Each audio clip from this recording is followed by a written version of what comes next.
رب اشرح لي صدري ويسر لي أمري واحلل عقدة من لساني يفقه قولي. السلام عليكم ورحمة الله وبركاته. برادرای عزیز و محترم، در درس دهم فهم قرآن به شیوه آسان شما را خوش آمدید میگوییم. امید است که همه عزیزان صحتمند باشه و انشاءالله چیزی مشکلی نباشه. الله رب العالمین همه عزیزان ما را بخیر و عافیت داشته باشد.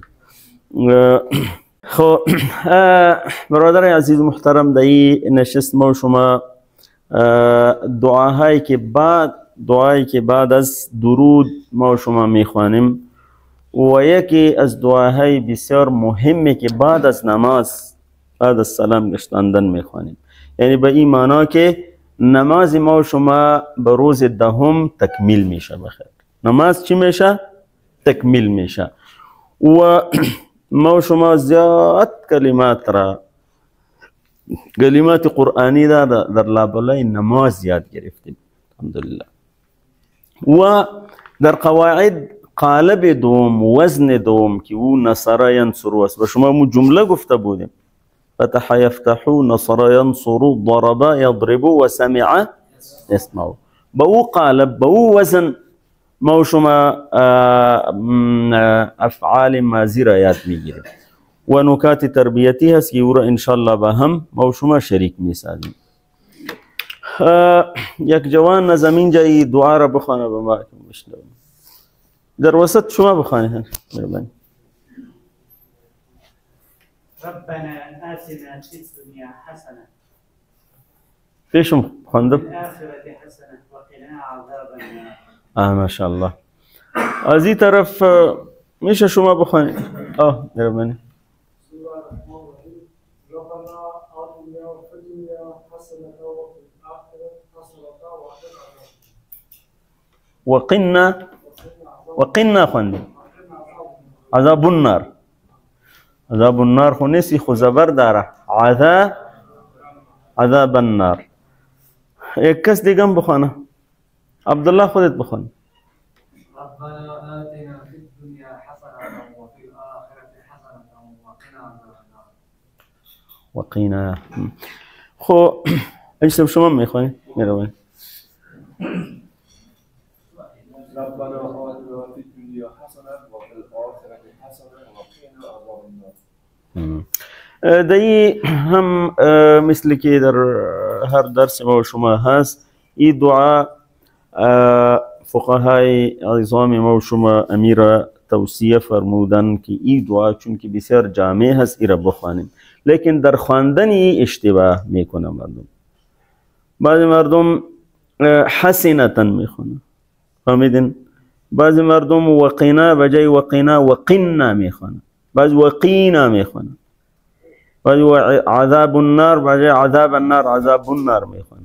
لیکن این دعا باید درست و صحیح به تلفظ درست ای را یاد بگیریم تا که به دیگران صحیح و درست تعلیم داده بتوانیم. هم میخوانیم من حیث دعا ای را میخوانیم ربنا آتنا في الدنيا حسنة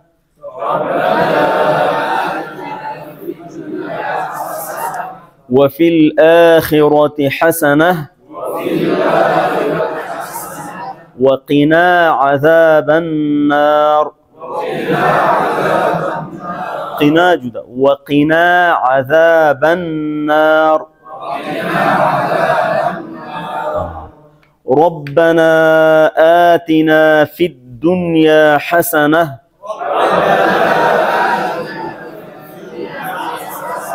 وفي الآخرة حسنة وقنا عذاب النار. جزاكم الله خيرا. ربنا چی معنی؟ نا اشاره کنین رب، اگری طور بکنیم ربی چی؟ کا یس ربنا نا ای پروردگاری ما نا هست نی اگر نیمی بود پروردگار من. ربنا آتی جدا هست و نا جدا هست. آتی عطا کن، بده. آتی اشاره بکنید، اشارت شما کجا هست؟ اگر اینطور بکنیم آتی نی، آتی هی، آتی هی، آتی آتی هم،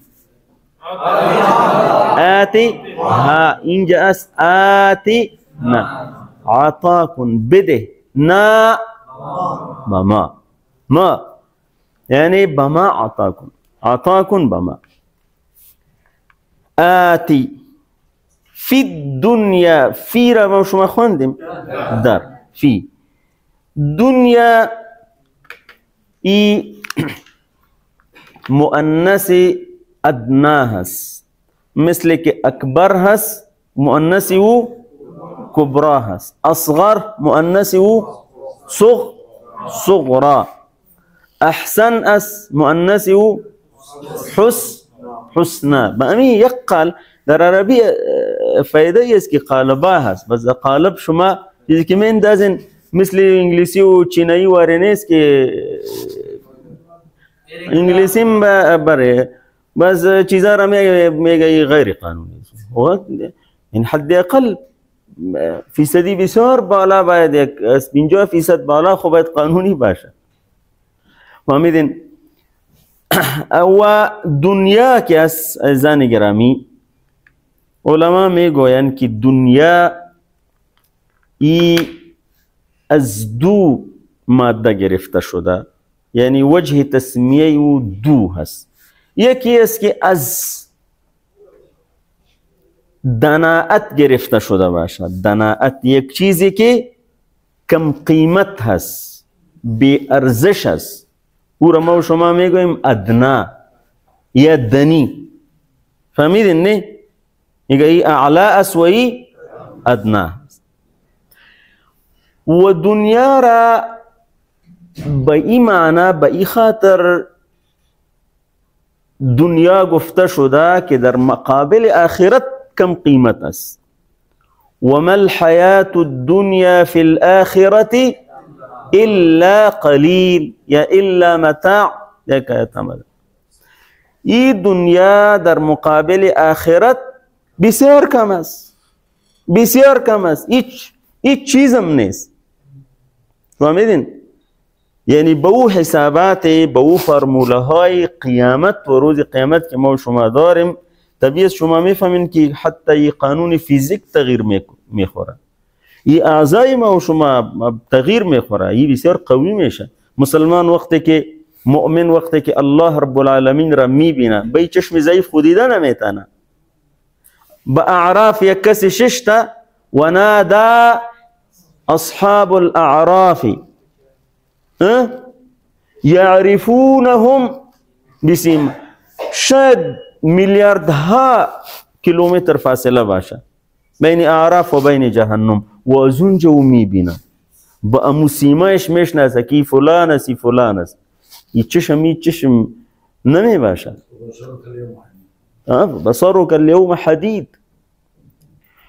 و ای که قوت پیدا میکنه، و ای اهل جنت که به تمام ملذات او را میچشه و استفاده میکنه. طبیعی بدن ضعیف خو نتوان هست. فهمیدین؟ پس در مقابل آخرت دنیا چی هست؟ ضعیف است، دنی هست، قلیل هست. و از این لحاظم که جناب رسول الله صلی الله علیه و سلم فرموده لو تعدل الدنيا عند الله جناح بعوضة ما سقى منها كافرا شربة ماء. اگری دنیا بنزد الله رب العالمین به اندازه پشه اهمیت میداشت و قیمت میداشت، وزن میداشت، به کافر یک شب آبم نمیداد. یعنی معنیش این است عزیزان گرامی، وی به این خاطر هست که مؤمنی حقیقت دنیا را بفهمه. ایره که نفهمه این غرق میشه در این دنیا، فکر میکنه که اولا کل چیز همی است. و ما شما میشنویم میگه او رسیدن و ما ماندیم. کجا رسیده او برادر؟ میگه او رسیدن، اونا رسیدن و ما همینطور میگه، یعنی هیچ جای مولا که رسیده باشه. این دنیا کجا میرسه؟ این دنیا است چی که در انسان برسه، هیچ چیز هم نیست. این خو فقط رنگاه هست. این تعمیرات را که میبینی یک را رنگ این کدام رنگ است، هاف وایت است، یک سرخ است، یک دیگه کلش خاک است، فقط رنگ شده. چی شده؟ زیت ور خطایی نکنیم، هیچ چیز هم نیستی. فلهذا به این دنیا گفته شده که از دناعت است، ردی هست.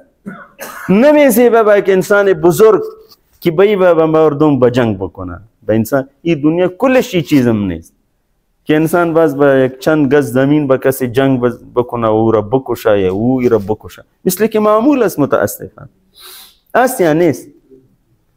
برادر با برادر جنگی هست به خاطر همی دنیا، بهانه را دیگه چیز میکنه. لیکن اصل که کل بحث بکنی این جنگای کلان را که امریکای بدبخت برا انداخته به خاطر معادنی چی است که دیگه مردم بموره و ما سیر شوه. همین قضیه هست که یک بی ارزش است. لیکن بی ارزش به این معنی نیست که مسلمان راهب تارک الدنیا شوه و بگویه که بس ما به کوها میریم، به مغارات میریم، به جنگل ها زندگی میکنیم، ما را به هیچ نه. این معنی نیست.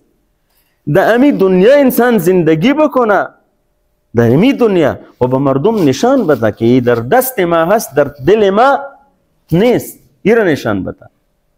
یعنی حصول دنیا گناه نیست. رسول الله صلی الله علیه وسلم فرموده نعم المال الصالح للرجل الصالح. بهترین مال امو است که به دست یک انسان صالح باشه، زیرا که در تمام راههای خیر ایره چی میکنه. لیکن مشکل در اینجا هست که این مال در دست انسان باشه، در دست یک مسلمان باشه، در دلش جای، مثل که صحابه کرام ایره تمثیل کرده. و حضرت عثمان رضی الله عنه که جیش العسرا را مکمل تجهیز میکنه یا جز بزرگش، کوئی دنیا بود پیشش کی تجهیز کرده. لیکن فرق بین ما و بین اونا ای است. و در سیرتش میاد که یک بار کسی برش گفت که با ما چیزی بده، او برش گفت که خبر به ما رسیده که قافله تجارتی ما نزدیک است و انشالله خیر باشه. او قافله که رسید با او چی امر کرد با مسئول قافله که با می فقیر یک چی بده. او رفت و این فقیر را چی داد؟ مار شتر او دو طرف می باشه نه، ما او را انده می گویم در پشتو، در شما چی می گویم؟ انده. اما یک انده برش داد. او برش گفت که خو دیگر را چی کنیم؟ دیگر خو بردن. او گفت دیگر هم برش بده. او گفت که سابی را بردن نمیتانه. برش گفت خو شترم برش بده امرش. او میگه ما ترسیدیم که ما را علی نگوه که تو امرش برو. در خدمتش بود. یعنی این موضوع بود عزیزان گرامی، این موضوع بود. این که رسول الله صلی الله علیه و سلم و فقیر را داد و دویده رفت. میگه شخصی دیدیم که لا یخشى الفقر، از فقر نمیترسه. عجیب آدم است. میگه برو در بین دو وادی رمها کسی است تو. یعنی دنیا ای قسم بود، در دست اونا بود. در اینجا مثل که این خیاطه به ما اینجا جیب جور میکنه، یک تنگه که میبرایا دل انسانم میبرایا. از یک چی میگه اجی صاحب خیرات کرده بود در مسجد، اونجا دایی منده بود، دایی کنه که او را میندازه. کدام اقاربش کدام دلار برش روان کرده بود، اتفاقا در $100 اونجا بود. او را که انداخته خطا شده، بجای دایی چی را انداخته؟ امونجا زوف کده. مردم گفته چی شده؟ میگه اجی صاحب 100 انداخته، زوف کده. یعنی خب این دنیا، یعنی این قسم انسان شوه. عزیزان گرامی، امت این قسمی نبود. این که ماده پرست شد و بزور ماده پرست شده میره، روان است، فی الحال پروژه روان است. امریکایی ها آماده بودن، یک هدفشی بود که مردم را زرپرست و دنیا پرست بسازه. فهمیدین؟ و این متاسفانه عالم روان است. انسان چقدر میخوره به ما بگوین. خو یکی محترمه سر شونی دیگه خو با 1 کیلو 2 کیلو دیگه چی میخوایی؟ خو به بدنش همینطور یک پوشاک داشته باشنی، به پایش یک پیزار داشته باشنی، یک انسان بگوی نه ما خو دارم، نواسه مام داشته باشه.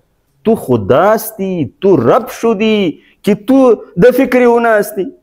تو را کی گفته کی کار بکن؟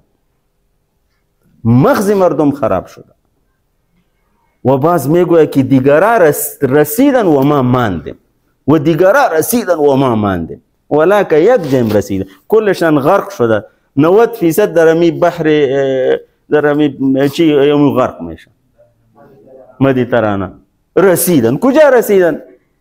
و با امی چشم و جوانه را خصوصا میگویم پدر و مادر خود را محکم میگیره که خودم میکشم، زمین سر چیز کی را بفروش، ما میریم، دیگرها رسیدن، ما میریم. تو بد میکنی که میری اونجا سگار میشوی، اونجا ظرفا میشوی، اینجا محترم آدم هستی، احترام داری، یک شخصیت هستی.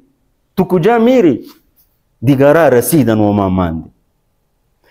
عزیزان گرامی، دنیا از دنو هست و امی قسم باید را به دنیا ما تعامل بسیار پولدار باشیم، خوب است، لیکن این پول به دست ما باشه، اینجا جای نگیره، دی قلب جای نگیره، بس صحیح است.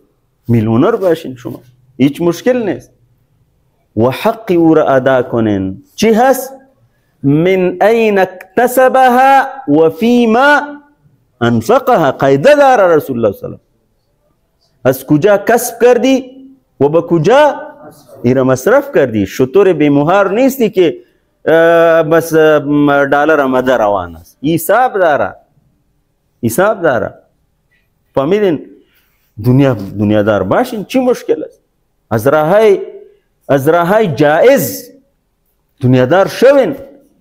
و چقدر ما مثالا داریم در تاریخ اسلام، بسیار مردم دنیادار بودن، لیکن دنیادار تا دنیادار فرق است. قارون ها نبودن اینا که قرآن می فرماید که یک قدر او چی شد دنیادار شده بود که یک عصبه لتنوء بالعصبه وللقوه، یک مجموعه بزرگ فقط کلیدهای او را چی میکرد. خو علی کل حال ربنا آتنا فی الدنیا، فی چی معنی؟ الدنیا، در دنیا.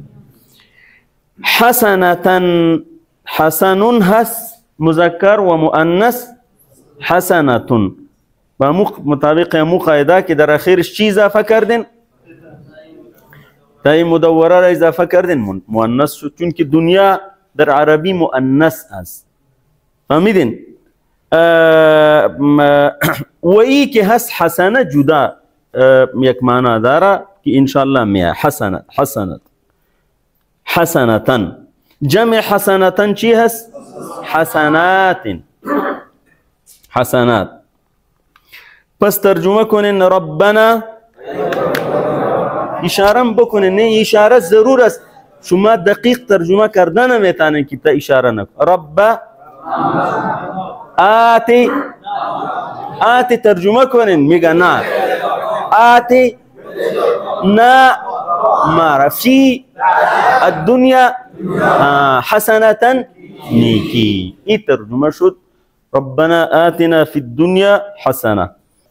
برادرای عزیز محترم، دعایی را که ما شما خواندیم و اغلبا دعاهای دیگر قرآن کریم با امی کلمه رب شروع میشه. و مثالا را گفته میتونی؟ ربنا لا تزغ قلوبنا، ربنا اغفر لنا، ربنا عليك توكلنا، ربنا ظلمنا، ربنا ذنوبنا.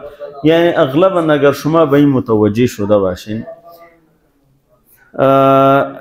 بجای صفات دیگری الله رب العالمین صفت رب آمده در ابتدا. اغلبا دعاهای در قرآن کریم امی قسم است. وی اللهم که ما و شما اضافه میکنیم اللهم ربنا، اللهم خو کلمه قرآنی نیست، دعا از این آغاز میشه ربنا. فهمیدین نه؟ یعنی این با ربنا آغاز شده.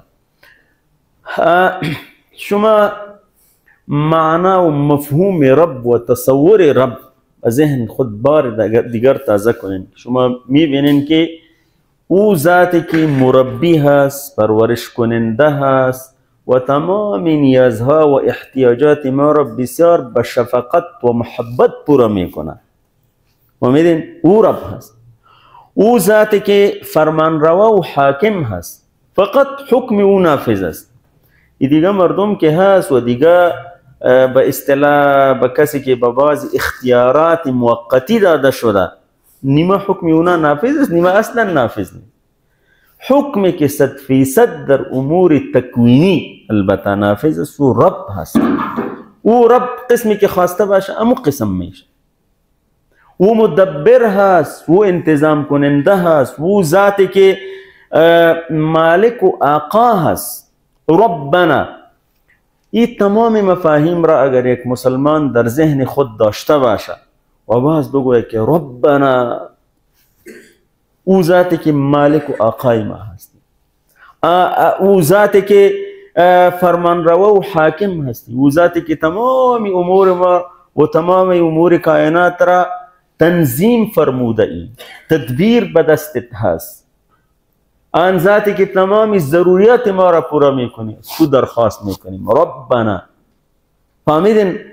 یک مفهوم داره و این مفهوم رب در ذهن ما و شما در وقت خواندن دعا چی باشه و دیگه دعا هم مستحضر باشه. بعضی دعا تأثیر خود را داره. باز میبینی که دعا که ما در نماز ایرا میخوانیم یک دعای بسیار جامع است، از ترجمه و چی بس فهمیده خواهد شد. پس این مفهوم را هم در ذهن داشته باشیم. ما و شما در این دعا در جمله اولی دعا حسنه و نیکی دنیا را خواستیم. یعنی ما و شما خوی عالم در نماز خواندیم و در هر نماز می خوانیم. یعنی قاعده چند قاعده اخیر است در امی نمازه 32 رکعت که هست. وزیر حساب کنید که وقت زیاد نگیره. یعنی این قدر خو حساب کرده باز بگوین که این قدر دعا را ما و شما می خوانیم. با امی دعا حسنه را می طلبیم. این حسنه چی هست که می طلبیم؟ گاهی این طور است که یک چیز را انسان می طلب و اصلا نمی فهمه که چی هست. فلهذا بعضی معانی و مفاهیم حسنه ای است عزیزان گرامی، حسنه دنیا، البته حسنه دنیا که تمام ضروریات و نیازهای دنیای ما را پورا فرما. مثلا صحت ضرورت است، یعنی انسان موفق باشه، خانه و یک خانه نیکنام باشه و رستگار باشه، عزت و وقار از آن او باشه، مال و دولتی که به او اندازه به او ضرورت داره، این ضرورت دنیا هست. فهمیدین؟ و کاروبار، تجارت، فرزندان، خانواده، این کلی چیز چی است؟ حسنه دنیا هست. ما این دعایی را می طلبیم. لیکن چون که دعا جامع است، یک را نمی گویم، بلکه کل اینا در امی حسنه شامل هست. مثلا تمام آن چیزایی که در آخرت به ما و شما مفید هست، کارای در دنیا هست لیکن فایده می رسانه در آخرت. مثلا علم نافع، علم سودمند و نافع، فکر و عقیده درست، زیرا که کامیابی آخرت به این بنا هست. باز ما و شما می بینیم که اعمال ظاهری و اعمال قلبی اعمال دنیا هست، لیکن چون که در آخرت به ما نفع می رسانه در این حسنه شامل است. باز ما و شما در این حسنه عزیزان گرامی او اطمئنان و امنی که از خاطر ما جمع باشه، از فامیل مطمئن باشیم، از حفاظت خانه مطمئن باشیم، از حفاظت منطقه خود مطمئن باشیم که ما به شکل درست اعمال و تعلیمات اسلامی را عملی کرده بتوانیم. این هجرت به این خاطر است که یک جای که انسان نمیتوانا که بدین عمل بکنه، باز او مکلف است که او جای را ترک کنه، هجرت بکنه. فهمیدین؟ این حسنه هست. ربنا آتنا فی الدنیا حسنه و دیگر بسیار چیزا هست. فلهذا عزیزان من این دعا را ما و شما از قلب بطلبیم، از دل توتیگونه نخوانیم این دعا را.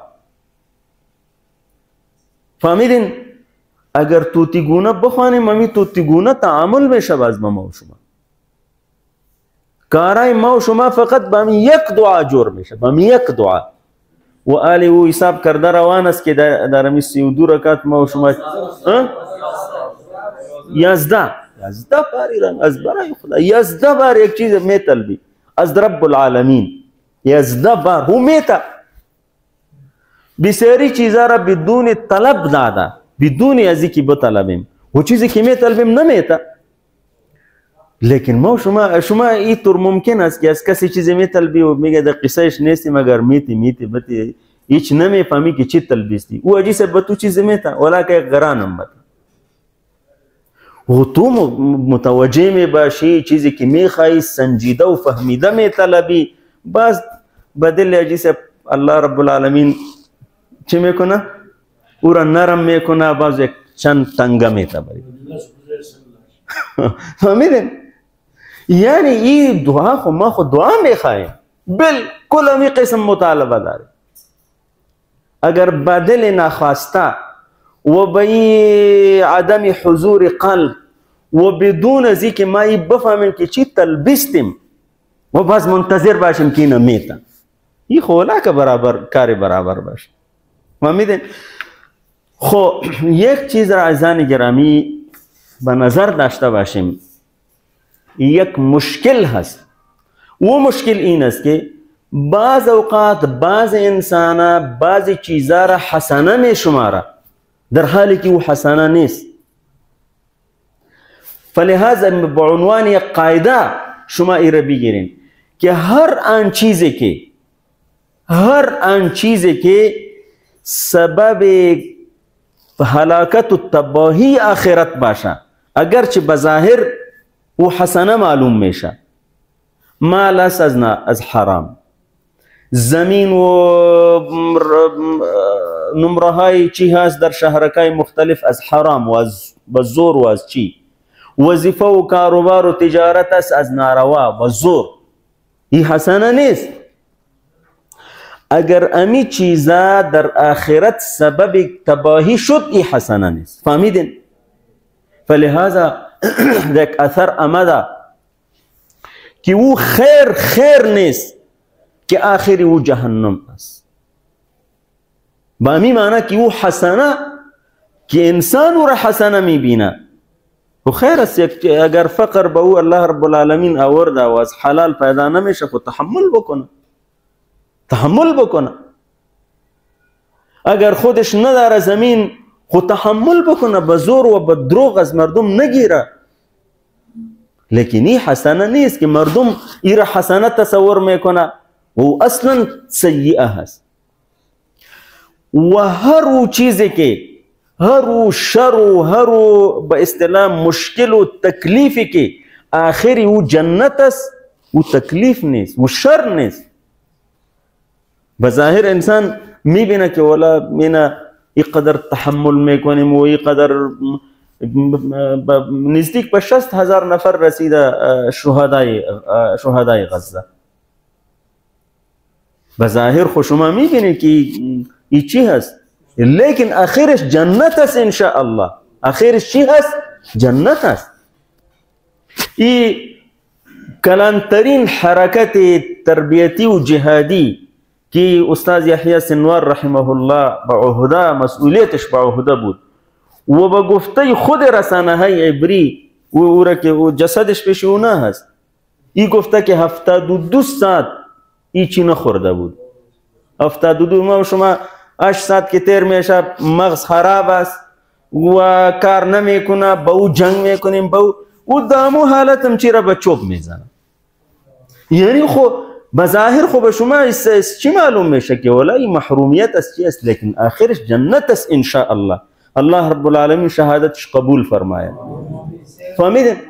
یعنی قضیه هست عزیزان گرامی، هر او چیزی که هر آن چیزی که او سبب هلاکت و تباهی آخرت شوه، اگرچه بظاهر به ما و شما او چی معلوم میشه؟ او حسنه نیست. ربنا آتنا فی الدنیا حسنه. اساس امی عزیزان گرامی باید ما خود را محاسبه کنیم که پیش چیزی که از صبح تا شام میدویم، چیزی را که هدف زندگی قرار دادیم و بسیار با کوشش بسیار هم گاهی به دست نمی آید. فهمیدی؟ به پلان مردم می سنجا، به پول میتا، به مردم را بکار انداختا که این حرام خوری ها را به ما چی کو. این را خو انسان می دعا را می خوانه ربنا آتنا فی الدنیا حسنه. آیا انسان گاهی فکر کرده که ما خو اونجا حسنه تلبیستیم، پیش چیزی که می دویم او حسنه است یا نیست؟ این روابط ما، این تعاملات ما، این وسائل ما کجا مصرف میشه، دی فکر کردیم یا نکردیم؟ 11 بار خو حسنه تلبیستیم، 11 بار، و پیش پشت چیزی که روان میدویم آیا او حسنه است یا نیست؟ و یک محاسبه جدی و دقیق ضرورت است عزیزان. فهمیدین؟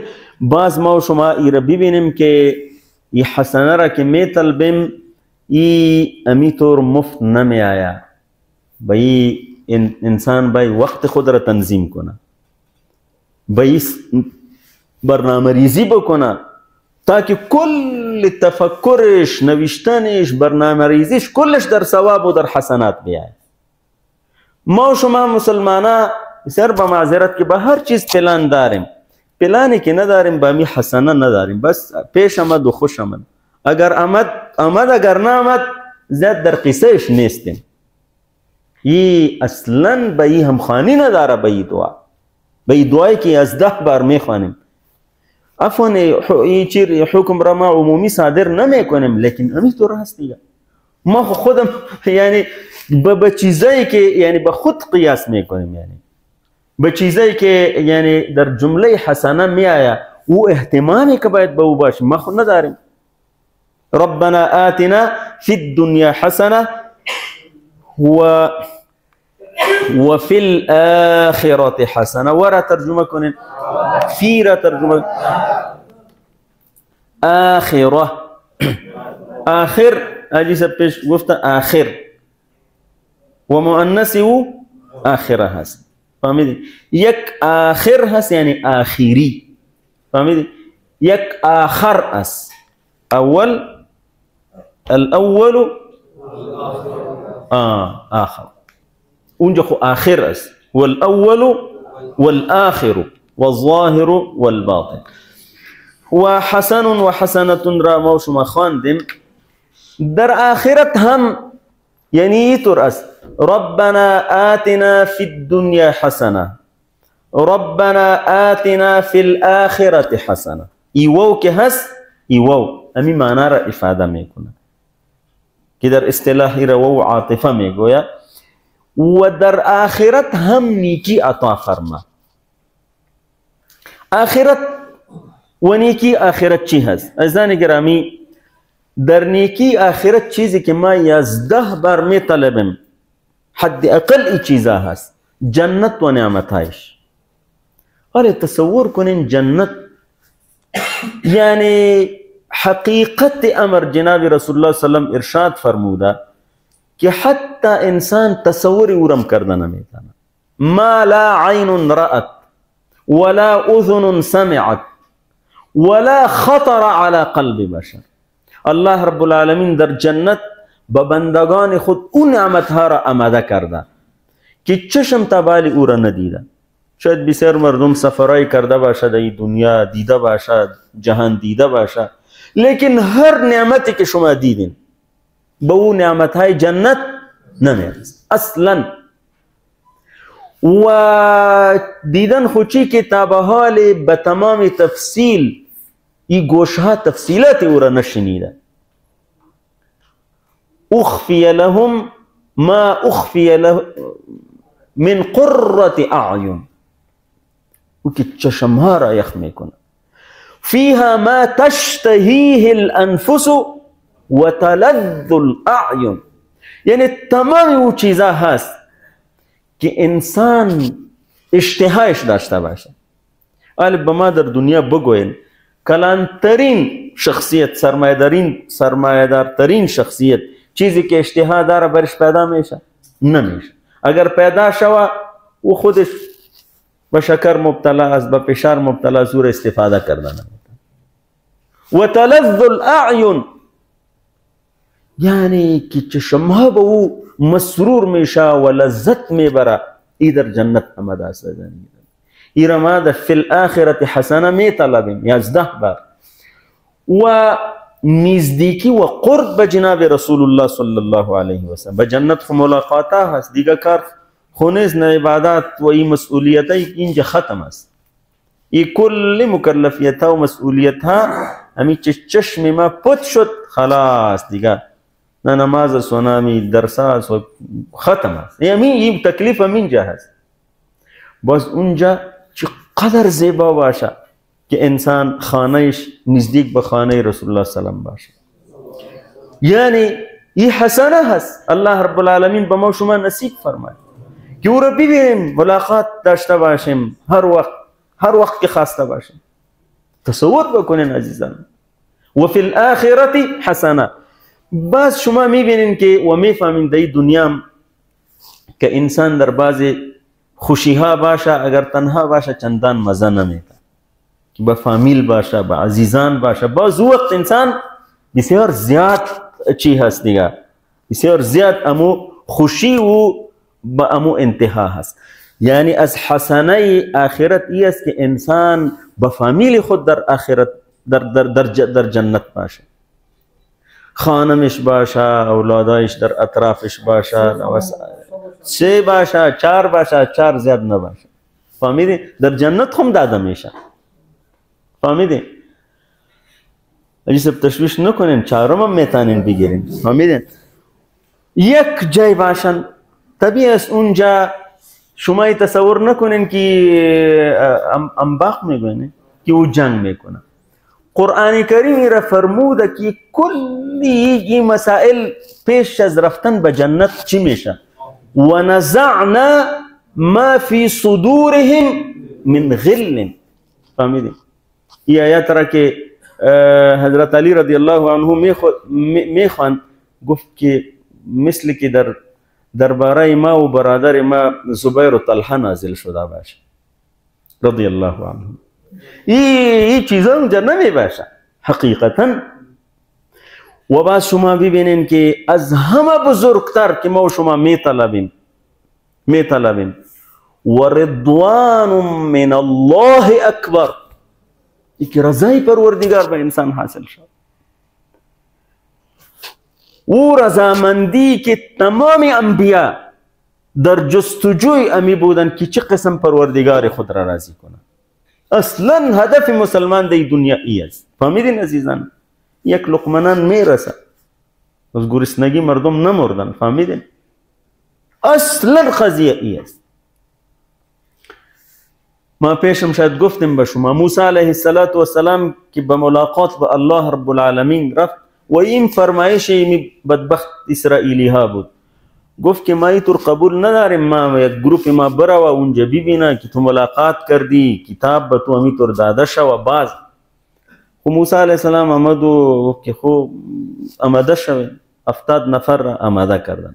و اختار موسی 70 رجلا لمیقاتنا. اونا را گفتن که شما آمده شو، امی کلانه و شما بین ما پیش میره. اونجا که موسی علیه السلام رسید، الله رب العالمین فرمود وما اعجلك عن قومك یا موسی، چی چیز باعث شد که تو از قومت پیشی گرفتی و پیش آمدی؟ جناب موسی علیه السلام چی فرموده؟ وعجلت الیک ربی لترضى، یعنی موسی علیه السلام دایم رضای الله رب العالمین را میپالا که ما زینا کمی پیشی میگیریم که الله پروردگار ما راضی شد. و عجلت الیک ربی. عزیزان گرامی یک قاعده را بگیریم، اگر انسان خوش بکنه به ناراضی الله رب العالمین، الله رب العالمین هم ناراض و مخلوقش هم ناراض. الله رب العالمین را خوش بکنین این مخلوق به شما راضی میشه. فهمیدین؟ و عجلت الیک ربی لترضى. وی در قرآن عظیم الشان در اولی آیت نعمتهای جنت است. وعد الله المؤمنین والمؤمنات جنات تجری، یمین نعمتها هست. باز در اخیرش می فرماید و رضوان من الله اکبر ذلك الفوز العظیم. عزیزان گرامی دعای ساده نیست، دعای بسیط نیست. دیدار الله رب العالمین که من الذ النعم هست، از لذیذترین نعمت ها، الله رب العالمین به همه ما و شما نصیب فرماید و به والدین ما و دوستان ما. پس ما و شما وقتی که دعا را میخوانیم در ذهن ما و شما این چیزا خطور بکنه. فهمیدین؟ و امی وسیله تربیت یک مسلمان هست. مسلمان خو همینجا در نماز تربیه میشه که نمازش نماز شود. ربنا آتنا في الدنيا حسنة وفي الآخرة حسنة وقنا عذاب النار. إرى وقنا نخوان خو وقنا من نخوان بعض مرور وقينا ميخوان وقنا سيكون قي جداس وجداس قي جداس ونا ورا ترجمة كون هو قي مکمل یک امر است. نگاه دار، وقایه فرما، نه مارا. اگری طور بکنیم قینی، اگری طور بکنیم قیهی، قهم وقهم در قرآن است وقهم عذاب الجحیم. قیها یا جیسے بامیہ کنگوشی طرف میں اشارہ میں کنید قیها قی نگاه دار، وقایه فرما، نجات عطا فرما، نا مارا. عذاب النار، عذاب آتش. عزیزان گرامی در جهنم خو انواع و اشکال عذاب است. الله رب العالمین همه ما و شما را و والدین ما و شما و اولاد ما و شما و فامیل های ما و شما را نجات عطا فرماید. تصورش هم انسان کرده نمیتونه. تصور، فهمیدین؟ لیکن آتش بس خطرناک ترینی است. انواع و اشکال زمهریر هم است، لیکن آتش او 1,500 سال افروخته شده. فهمیدین؟ سرخ بود، باز سفید شد، با فوتن سیاه گشته. والعیاذ بالله. الله رب العالمین ما شما را نجات عطا فرماید. انسان تصوری ورم کرده نمیتونه. در دنیا یک شمع خرد اگر ما شما روشن کنیم، یعنی مو پهلوانترین ما 1 دقیقه دست خود با مو شمع بسیار خفیف 1 دقیقه دست کلک خود را مانده نمیتونه. چی جایی که کل انسان فامه مثل که مادر میپیچنه، مو قسم انسان را میپیچنه. فی عمد ممدده. الله رب العالمین نجات عطا فرماید. دایی ما و شما ای دعا میخواهیم عزیزان گرامی، لیکن متوجه باشیم بی وقنا عذاب النار، وقنا عذاب النار. علماء کرام یک موضوع را ذکر کردن عزیزان گرامی که مسلمانی که آلوده به گناهها باشه به جنت داخل شده نمیتونه، چون که جنت جای کی هست؟ پاکان هست. و کسی که آلوده باشه و اونجا رفته نمیتونه. پس ازی که ازی آلودگی ها و گناه ها انسان پاک شوه، زیاد موضوعات است و زیاد وسائل است که توسطی او پاک میشه. مثلا استغفار، استغفر الله، طلب مغفرت. انسان گناه میکنه، استغفر الله میگوه و گناه او چه میشه؟ پاک میشه. لیکن همی طور کرده بره و جمع شده بره و آخر بمره، همراه گناه ها میره. مشکلات دنیا رسول الله صلی الله علیه و سلم فرموده که حتی یک خار هم در پای بنده ما نمیخله مگر ای که ما به او اجر و پاداش میده. فهمیدی؟ در تکلیف، مرضها، فقر، مشکلات دیگه، در وقت وفات، در حالت نزع، مشکلاتی که انسان به او روبرو میشه، این کل تکالیفی که مؤمن، البته مؤمن یک بیس باشه، نه هندو، سکھ و عیسائی، بد و بلای زنا به اونا هیچ فایده نداره، چون که اساس موجود نیست. فهمیدین؟ خب لیکن اگر کلی چیزا کفایت نکنه، بعضی مجرم و گناهکار به جهنم انداخته میشه والعیاذ بالله. اونجا سیقل میشه، پاک میشه و مطابق حساب و کتاب خود به امو اندازه که چند هزار سال باشه، میلیون سال باشه، میلیارد سال باشه والعیاذ بالله، بعد از او چی میشه؟ کشیده میشه که پاک شود. فهمیدین؟ لیکن حقیقت امر ای عزیزان گرامی که تحملی آسان نیست. یعنی انسان اگر تصور بکنه از تمامی چیزا و آماده میشه که پرهیز بکنه، لیکن چرا ای کارا میشه؟ بخاطر که فکر آخرت ضعیف میشه. در آخرت خوی چیز، در فکر آخرت خوی چیز خامخا شامل است. باز ای طرف انسان میره، گمراه میشه، انسانا را میکشه، مردم آزار هست. فهمیدی؟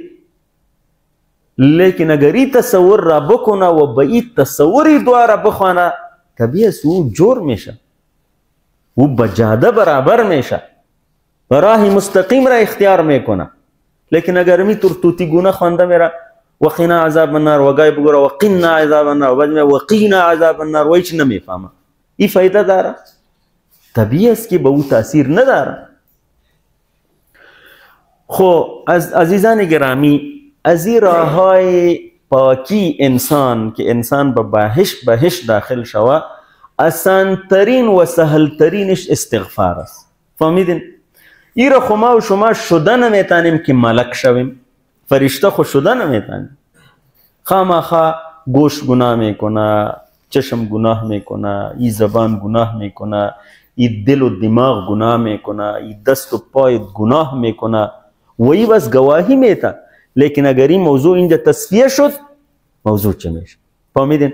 لیکن در استغفار و در توبه همو چیزی که او روز گفتیم که او را در نظر داشته باشیم که به گناه های خود پشیمان باشیم، حد اقل اراده قوی بکنیم که بار دیگر ای را نمی کنیم.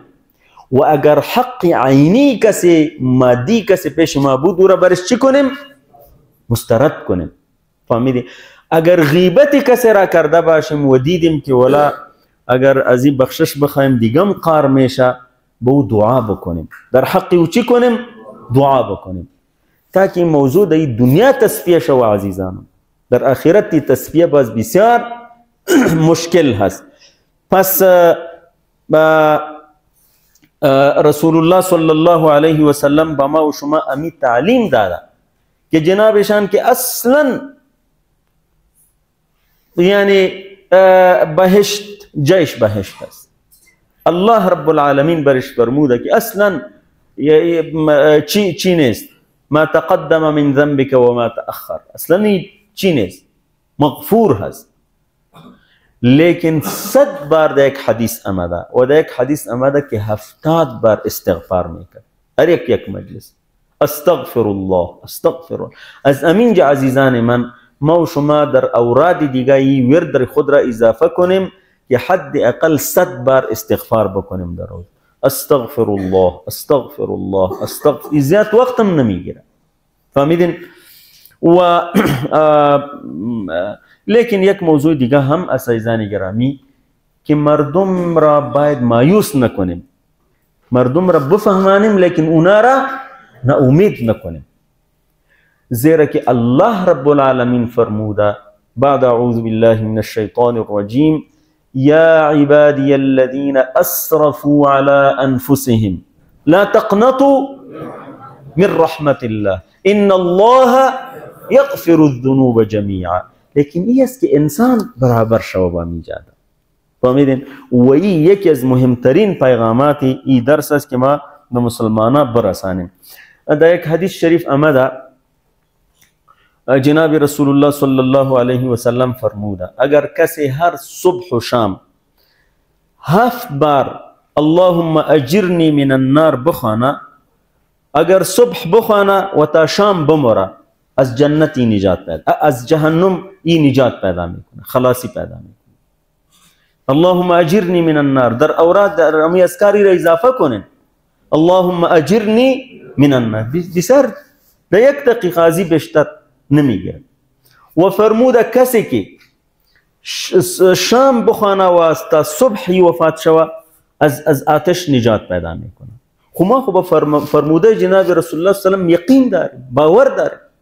و فرموده کسی که 3 بار صبح و شام ایره میخوانه اللهم انی اسألک الجنه اللهم انی اسألک الجنه، فرموده که جنت خودش میگوید که یا الله ای بنده تو مرا میخوای خوب مرا عطا فرما. فهمیده؟ ایره هم در وردتان و در وظائفی که دارین ایره اضافه کنین، اللهم انی اسألک الجنه.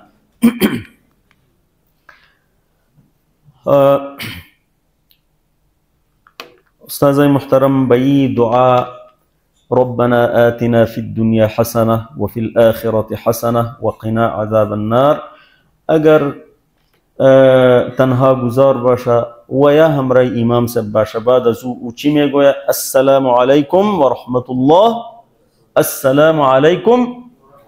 و او نمازی که به تکبیر آغاز شده بود به تسلیم چی میشه؟ خاتمه. نماز تکمیل شد. نماز چی شد؟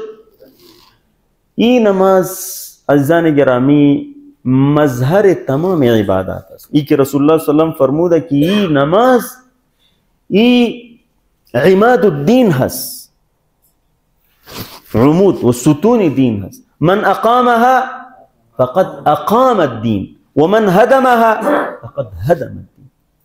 و ای که فرموده که اول ما يحاسب به العبد الصلاة، اولین حساب امیمش. و ایره که فرموده که بین الشرك و بین چی فرق بین اسلام امی فرق کس نماز است. یعنی این اهمیت که داره عزیزان گرامی باید نمازای ما و شما چی شوه؟ با امو معیار برابر شوه. و ما خو در این فکر هستیم کاش که یک حرکت برپا شوه برای تصحیح نماز، یک حرکت در طول و عرضی کشور برپا شوه، دیگه هیچ چیز نیست. به خاطر چی؟ به خاطر تصحیح نماز، به خاطر معیاری شدن نماز. و کاش که مراکز تعلیمی ما، مدارس و مکاتب پهنتونهای ما بپردازن. فهمیدین؟ این مسئولیت هست. بسیاری مسائل ما و شما انشاءالله حل میشه. بعد از سلام یکی از مهمترین دعاهایی که جناب رسول الله صلی الله علیه و سلم تعلیم داده و ای هست. مولوی صاحب تاسو دا حدیث ښکاري تاسو ووایه.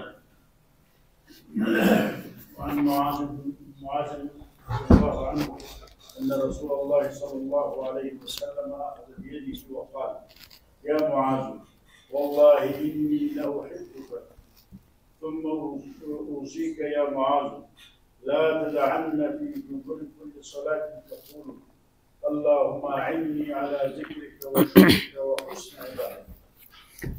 جزاك الله خيرا.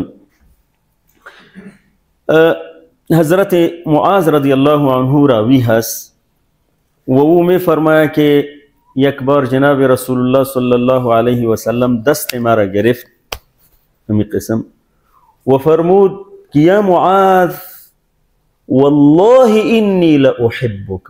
این درجه را ببینید، والله انی لاحبک، بقسم و بلام تاکید، بخدا سوگند یا معاذ که تو را دوست دارم. این تعلیمات جناب رسول الله صلی الله علیه و سلم. رهبر و قائد امی قسم می باشه. یا معاذ انی احبک. به سلمان رضی الله عنه می فرماید سلمان من اهل البیت. این سلمان که احساس بیگانگی نکنه که این خو از فارس آمده، این خو از فرد خانواده ما هست. و این گلدسته را جناب رسول الله صلی الله علیه و سلم جور کرده بود. صهیب از روم رضی الله عنه، بلال از حبشه رضی الله عنه و سلمان از فارس. و این گلدسته رسول الله صلی الله علیه و سلم تمثیل فرموده بود که اصل قضیه و مبادئ است و فکر است و عقیده است.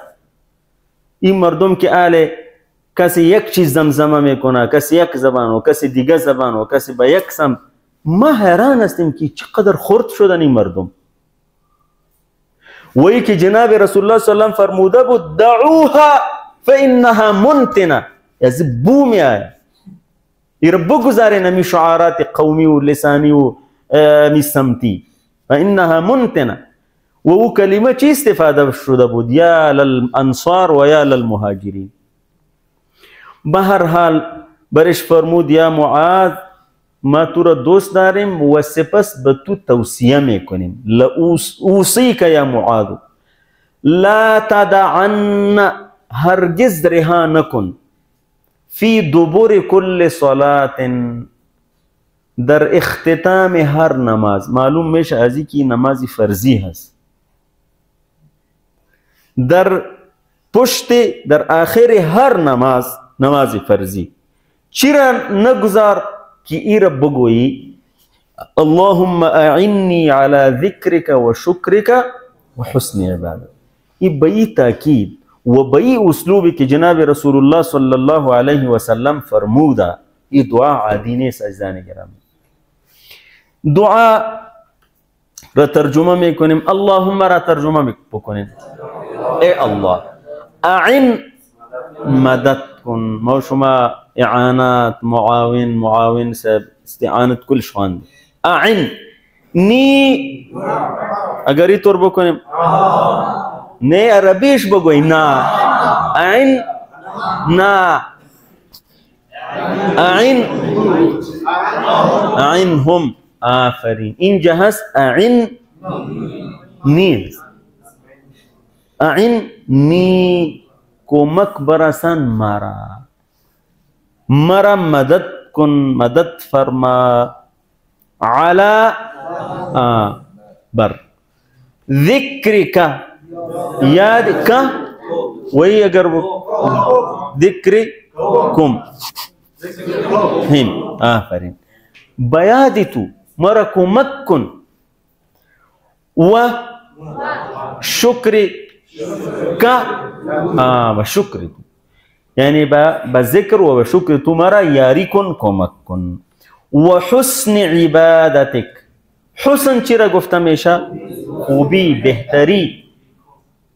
عبادتک، عبادت خو عبادت، عبادتی عبادتی تو، یعنی به این معنی ای پروردگار، ای الله مرا کمک کن که ذکر تو را انجام بدیم، شکر تو را انجام دهیم و به ما کمک برسان که به شکل درست و بهتر عبادت تو را بکنیم. فهمیدین عزیزان گرامی موضوع چی است؟ موضوع ای است که بعد از نماز ما و شما که نماز خواندیم، خو ذکر کردیم، پس این دعا چی معنی داره؟ آمدیم و اعضای خود را به شکل عملی شکر ادا کردیم. عزیزان گرامی یک مفهوم ای است که ما این دعا را میکنیم بعد از نماز. صحیح اذکار دیگه هم است و این هم یک ذکر است. به احساس بکنیم که یا الله امی آل نماز خواندیم بری تو، لیکن قسمی که باید میخواندیم خواندن نتوانستیم، قسمی که لایق بود و قسمی که باید به امو شکل میخواندیم نتوانستیم. فلهذا از این بعد که نماز میخوانیم مرا توفیق عطا فرما، کمک برسان، یاری کن که امی عبادت که نماز است و ذکر هم هست که به شکل درست ایره انجام بده. خب بعد از این نماز آل میریم مصروف میشیم، میریم در کارخانه، میریم به دفتر، میریم در دکان، میریم در مکتب، میریم در پانتون، میریم در کاروباری دیگه مصروف میشیم. این مشغولیت ها مرا جذب میکنه و به طرف خود میکشانه. یا الله اینطور نشوه که ما در کارهای دنیا مصروف شویم و ذکر تو را فراموش کنیم، شکر تو را از یاد ببریم. فهمیدین؟ و این عبادتی که زندگی، کل زندگی ما عبارت از عبادت است، کیو فراموش ما شوه؟ اللهم اعنی على ذکرک و شکرک و یک احساس دوم عزیزان گرامی، وقتی که یک انسان طلب کمک میخواه، صحیح است، این به این معنی هست که محتاج است، واقعا بندگی خود را اعتراف میکنه، اظهار میکنه که یا الله ما به تنهایی هیچ چیزم نیستم، یه هر چیزی که هست با کمک و توفیق تو هست. فهمیدین؟ امو احساس بندگی ایجاد شوه، انسان مغرور نشوه که ولا امی بسیار سر چیزا را یاد داریم، هیچ چیزم نیستم، ما شما هیچ چیزم نیستم. اگر توفیق و کمک الهی شامل حال ما شما نباشه، ما شما یک لحظه اینجا مانده نمیتونیم، نه ما چیزی گفته میتونیم، نه شما چیز شنیده میتونیم، و هر کار می قسم است. فلهذا احساء انسان چی میکنه؟ حد خود را میشناسه و معلوم میکنه و از حد خود تجاوز نمیکنه و امور میفهمه که بنده هستیم و بنده چی هست؟ بنده مانده. این احساس باید پیش انسان باشه. استادای محترم، برادرای عزیز، عموما انسان یک مشکل داره که فراموشکار است. ما به شما گفتیم مثل چرب مرغواری از مرغای چی را نمیگویم فرامو چی و از اینجا کش بکنی پس میایه. فهمیده؟ این انسان هم فراموش میکنه. وقتی که فراموش میکنه و خصوصا کارایی که او داره، خصوصا مسائل دنیا و ملذات و بعضی چیزا با بسیار انسان محبوب است، وقتی که چی را حساب میکنه و حساب و کتاب و کلی چیزا یادش میره. پس اینجا دعا میکنه که یا الله ما وقتی که در نفع و زیان و در ایمی معادلات مصروف شویم، شیطان بیایا، مجموعه از انسانا بیایا که مرا میکشانه از جاده، یا الله او وقت با کمک تو نیاز داریم که همی ذکر تو را که اونجا فراموش میکنیم که او از یاد ما نروا. فهمیدین؟ شما بسیار مردم را دیده باشین اولیاء الله که به شما گپم میزنه، امو وقت مصروف ذکر است، زبان شور میخوره و ذکر میکنه و خود را عادت کرده. امی قسم میگینی یک دو نفر جنگ میکنه، لا اله الا الله، با اونجا امو بابا اللهم صل علی محمد، استغفر الله، یعنی حتی تکیه کلامی او چی هست؟ ذکر است. این دوها نیست که اینجا مردم چی کرده؟ اینجا مردم میگه که دو نزنیم ولا ساعت ما تیر نمیشه. اینجا یک استاد بود، خداوند مغفرت نصیب کنه، دریوری را یاد گرفته بود، امو پشت نو کسی آمد دو زد، ما گفتیم که میگه دریور که دو نزنه و دریور نیست. مزاق میکرد، یک شخصیتی بزرگوار بود. یعنی این طور است، ما شما باید به ذکر الله رب العالمین زبان خود را عادت بدیم. شکر عزیزان گرامی امی قسم است، مخصوصا وقتی که انسان در حالت نعمت و فراوانی باشه، میگه پول داریم، هر چیز داریم، یعنی چی؟ فراموش میکنه. بسیار مردم یعنی بالکل ما شما میبینیم در جامعه که اینطور نشویم که در وقت چی شکر طور از یاد ببریم. وإيا زيادة ما برا وكي نعمتها خو ببركته تو هس يا رب كريم يا رب رحمن ورحيم. وباز شكر عملي، خصوصا شكر عملي. شكر عملي چی هست؟ یک خو شکر است که الحمدلله بزبان، یک عملی است که جوارح و اعضای بدن انسان در امو کارا مصروف شوه به چیزی که مأمور است و از او کارا منع شوه در چیزی که منع شده. این شکر عملی هست، شکر عملی و اردو شکر مطلوب هست. عزیزان گرامی آل ای است که ما و شما باز خواستیم و حسن عبادتی، بهتر عبادت. این عبادت نادرست کدام است؟ عزیزان گرامی اگر فقط یک مثال نماز را ما و شما بگیریم، گاهی ما و شما بسیار با عجله نماز میخوانیم، بسیار با عجله و عموما امیطور یعنی یکی مشکل است. یعنی رکوع و سجده در بسیاری جای چی نیست، فهمیده؟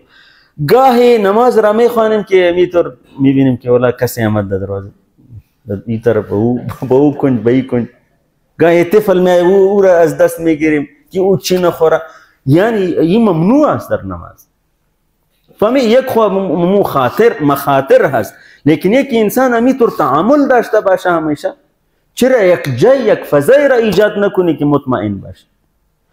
گاهی ما و شما نماز را میخوانیم لیکن بدون احساس، بس السلام علیکم، یعنی هیچ نفهمیدیم که چی تیر شده و چی امام صاحب چی خوانده. یعنی 100% خونی خو یک 80% یک 70% خو باید در نماز انسان باشه. گاهی بالکل امیطور میشه و قسم مشهور است که او نماز مولوی صاحب میگه رکعتا را چی کرده بود، نه یک حاجی صاحب گفت که بالکل 3 رکعت را خوانده، 4 را نخوانده. ما انوز حسابی 3 دکان را تکمیل کردیم و در هر رکعت به حساب یک دکان را ما خلاص میکنیم. فلهذا قولی او پذیرفته شد. مولوی صاحب نماز را چی کرد؟ اعاده کرد و یا محصل نمرات خود را حساب کنه. اولاده ای قدر بردیم، چطور میشه، از چی میمانیم و هر کس به کاروبار خود. اهل مدرسه مدارس خود حساب میکنه، هر کس به در امو چی که هست. فهمیدین؟ یعنی احساس که در نماز نباشه و این کلام است. شما در کل نماز دیدی که چقدر ما و شما امو ضمائر مخاطب را استفاده میکنیم. فهمیدین؟ بعض گاهی اینطور است عزیزان گرامی که بعض اوقات امین نمازها را بسیار با کسالت و سستی میخوانیم. نماز با امی جوانا نماز بخوان میخیزیم، تو برو نماز میخوانی، تو پس در این اتاق میایی که بازو خواست نماز بخوان نه که میبینی که بس یک داده قمانده که علی چی طلوع شود. جماعت و گپا خو او را خو مردم اصلا متاسفانه چی نمید. در اطراف هم همی قسم است، یعنی با کل کارا اهتمام است به نماز. امو کالای که چی هست بالکل به نمازی هست، استاد میشه با یک چی و جماع مسجد بری چی جور شده میگه با هر پول و پٹی میشه در هر جا میشه. یعنی نماز این موضوع هست. پس ما و شما می طلبیم که یا الله مرا توفیق عطا فرما حسن عبادتک، که به بهترین شکل و بهترین شیوه عبادت تو را انجام دهیم و تمام زندگی ما اصلا عبادت باشه. ترجمه کنین اللهم اعنی على ذکرک و شکرک و حسن عبادتک. عبادتی تو ماشاءالله.